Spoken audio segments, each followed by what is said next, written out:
Hi friends, hello, welcome to Books and Crafts. My name is Martyna and welcome to my very first Booktube video. I am so excited to film this.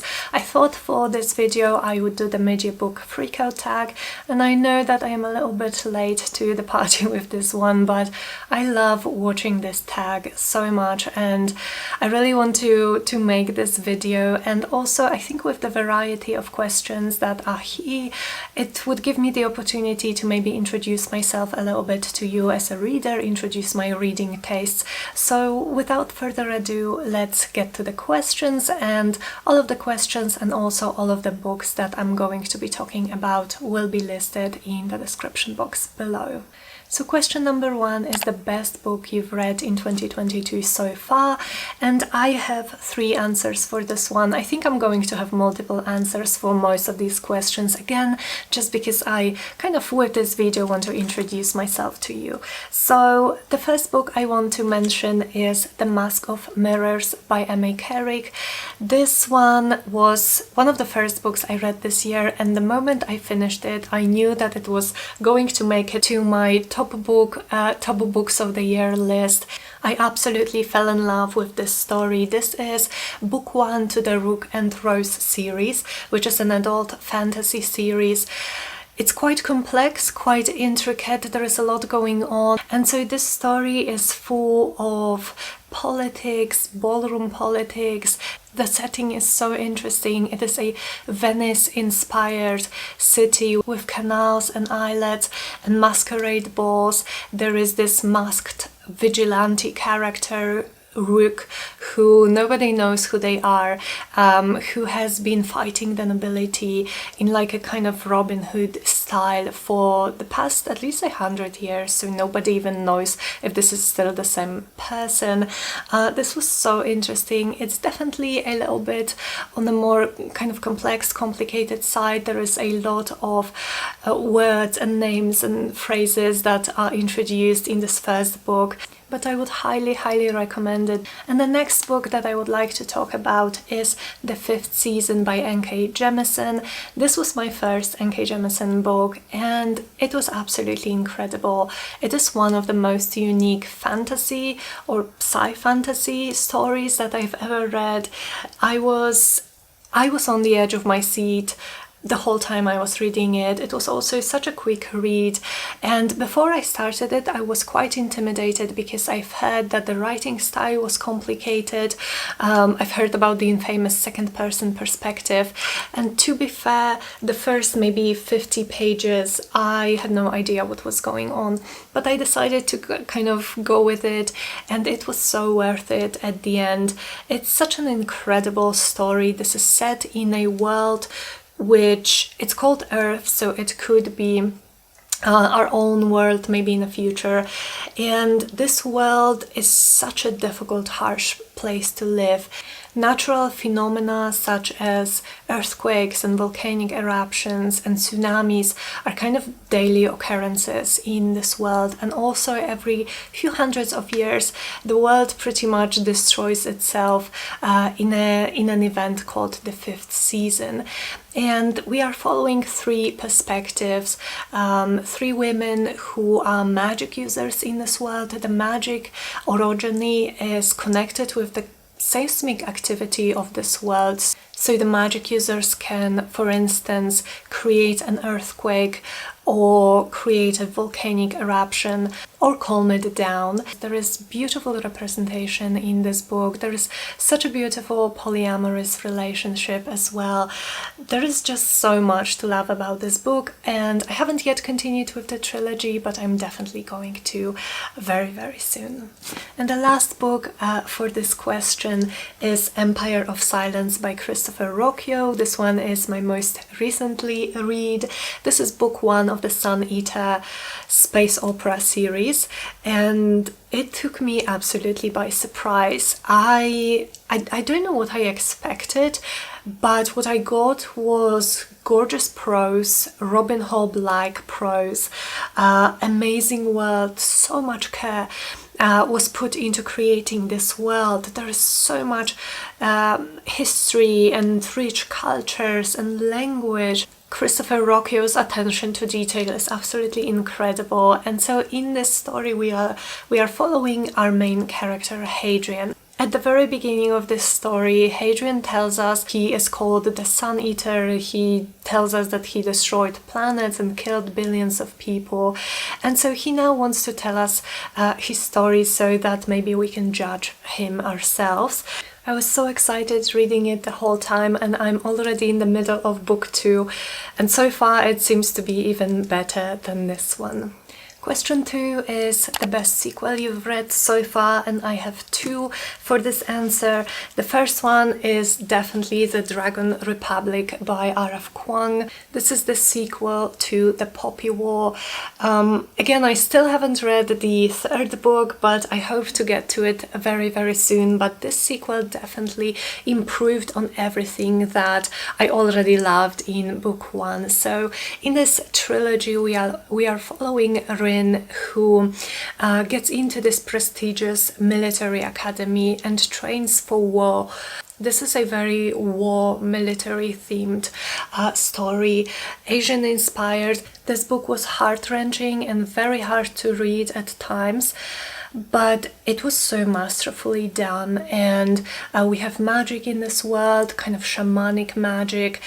We have gods who try to interfere in the world through humans. It was an amazing sequel, and I cannot wait to read the series finale very soon. And the second book is The Liar's Knot by M.A. Carrick. Again, this is the sequel to The Mask of Mirrors, so I won't talk about it too much, but I would say that either of these books could be on my favorites of the year. I gave both of them 5-star.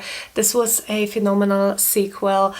We got to see much more of the magic, we got to see a lot of character development. It was so fun to read, and again, a great sequel.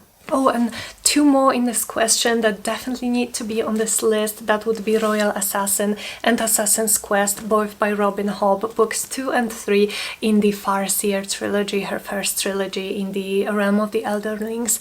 I loved these books so much. I discovered Robin Hobb this year, and these books, I could not choose between them. I know a lot of people prefer Royal Assassin, and I believe kind of objectively, as much as you can be objective talking about books, this one is better. I would say there are some pacing issues in book 3, but there was so many scenes in both of them that I still go back to, and the characters and the development in the third book, I don't know, I can't pick a favorite, but these 2 definitely deserve to be on this list. Question number 3 is a new release you haven't yet read but want to, and so for this I have The Hunger of the Gods by John Gwynne. I really enjoyed reading the Shadow of the Gods, book 1 in the Black Sworn saga, this Viking-inspired, very cold setting, very harsh world again book, and I am looking forward to it, but because we are kind of in a heat wave where I live right now, I think I'm going to wait for a little bit of a colder time to dive into this one. And the next one would be Daughter of the Moon Goddess. I have heard, this is by Sue Lin Tan, and I have heard so much mixed reviews. I'm a little bit worried if I'm going to love it. And some others that I don't have physical copies of would be The Justice of Kings by Richard Swan. I'm very excited about this one. I would love to get to Illborn by Daniel T. Jackson. I heard excellent reviews about this one. Engines of Empire by Richard S. Ford sound really, really good too. So a lot of new releases that I haven't read yet. I have been kind of focusing on backlist books this year. And the next question is some releases of the second half of the year that you are excited about. And for me, number 1 is definitely Babel by R.F. Kuang. So I believe this is a dark academia fantasy novel which focuses heavily on language and translation. And judging by how much I loved The Poppy War and The Dragon Republic, and also how interested I am in this topic of languages and translation, translation. I absolutely cannot wait for this one. Another one would be Fury Song by Rosaria Munda, which would be book 3 in her Aurelian cycle, which book 1 is Fireborn. And I loved this series. I've read both books earlier this year, and I can't wait for the conclusion. The next question is biggest disappointment, and I will just preface it by saying I did really love this book. I gave it 4 stars. It was just not the 5 stars I was expecting, and this is Iron Gold by Pierce Brown, which is book 4 in his Red Rising saga, or book 1 of the new trilogy. So in this book we are following the world, I believe 10 years after the events of the first trilogy, and there was so much that I loved about this book. I think Pierce Brown's writing style improved a lot. I really loved what he did with some of the characters that we know from the first trilogy. What I did not like was the added perspectives. I think it was a really good idea to add the perspectives. So the first trilogy is told from the first person perspective of Darrow, our main character, and here we have 4 perspectives in total. And I think it was a good idea because it opened up the world, but I didn't really like 2 out of the 4 of the perspectives. The next question is your biggest surprise this year, and for me I have to go with Assassin's Apprentice by Robin Hobb. This was such a surprise because I've heard really mixed things about this book, and from what I heard I was really not expecting loving it or even liking it, but I decided to give it a try because I heard excellent things about the next books in the realm of the Elderlings. But I loved this book so much. So the things that I've heard that were supposed to be negatives, like the slow pace, nothing much is going on, I actually loved them. Robin Hobb's prose is beautiful, her character work is unparalleled. I fell in love with Fitz, I fell in love with the Fool, and I was so invested in his story. I think he is a great narrator. This is again from a perspective of an older character, kind of retelling their life story, and I really enjoyed the style of narration. The next book that surprised me was Fireborn by Rosaria Munda. This is first book in her Aurelian cycle. This is YA fantasy, kind of retelling the Russian Revolution, but we have dragons, and I basically read it in one day. I could not stop reading it. I was so invested in the characters, in what they were going through. I loved the complex relationships between the characters. And the last one for this question, I would say, is The Blade Itself by Joe Abercrombie, book 1 in the First Law series. I love this so much, and what surprised me about this is, first of all, how much I loved this, and also how much I laughed while reading it. It was so funny. I love Joe Abercrombie's writing. I love his very dry, sarcastic humor. I loved the characters. I loved so much about this book. The next question is new favorite author, debut, or new to you. And for this one I'm going to mention an author whose books I already showed in this video, and that is Robin Hobb, the author of The Realm of the Elderlings. I found her this year. I've already read 5 books by her, and I can't wait to read more.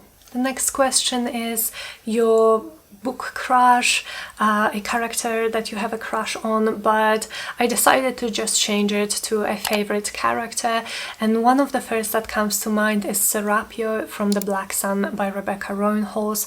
This book also could make it to my favorite of the year in question 1, but Serapio is such an incredible character. He is a young man who is supposed to be a crow god reborn, and his aesthetic was so interesting. He's always dressed in black robes, and he has dark hair and red stained teeth, and he is also blind, and he is so fascinating to follow. He is quiet and he is calm until he is not. There is so much in him, and he is just an incredibly interesting character. The next question is book that made you cry, and I am again going to show Royal Assassin and Assassin's Quest. Both of them made me tear up. They are so emotional and so beautifully written that again I still think back to some of the scenes in these books.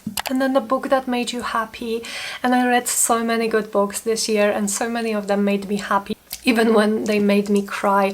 But I'm going to mention Joe Abercrombie again, because with his books I laughed so much. And I'm also going to be mentioning The Empire of Silence by Christopher Rocchio. I was so excited reading this book because of the I was geeking out about all of the history and language, and there is some kind of like an archaeological mystery in this. Reading this book definitely made me happy.